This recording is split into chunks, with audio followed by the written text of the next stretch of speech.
Alors, la question des assemblées annuelles est relativement simple. On comprend que la société par action est une société distincte des personnages. Alors, elle a sa vie commerciale, corporative et de contribuable indépendante des personnes qui la composent indirectement. Alors, annuellement, il y a des états financiers qui doivent être faits. Alors, on décide de la fin de l'exercice financier et on a 6 mois après la fin de chaque exercice financier pour rédiger les déclarations fiscales qui vont découler des états financiers de la société par action.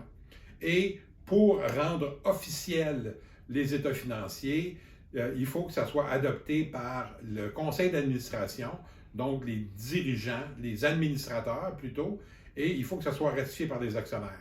Ça, c'est la loi qui prévoit qu'on doit au minimum avoir une assemblée annuelle pour adopter des états financiers.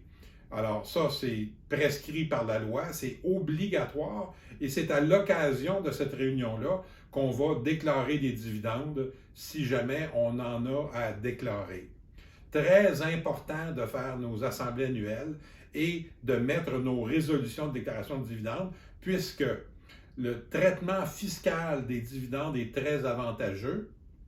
Et si vous avez un audit de Revenu Québec ou de Revenu Canada et que vous avez réclamé le bénéfice fiscal de la déclaration de dividendes, bien, ils vont regarder dans le livre des minutes, voir s'il y a eu une déclaration de dividendes. S'il n'y en a pas, on va désallouer le cadeau que vous avez bénéficié parce que vous avez prétendu que c'était des dividendes et on va vous réimposer au plus gros taux comme si c'était du revenu d'entreprise générale. Donc, c'est ça la pertinence, le besoin, l'obligation juridique d'avoir des assemblées annuelles. Typiquement, les bureaux d'avocats ou de comptables vont vous charger, en moyenne, je vous dirais 300 $ par année. Et puisque c'est très répétitif, on vous offre de vous vendre le gabarit annuel pour une somme de 250 $. Alors, c'est vraiment fill in the blanks. Vous changez l'année, vous ajustez à savoir s'il y a eu dividende ou pas, et c'est tout. Et ça va vous rendre complètement autonome dans cette obligation prévue par la loi sur les sociétés par action.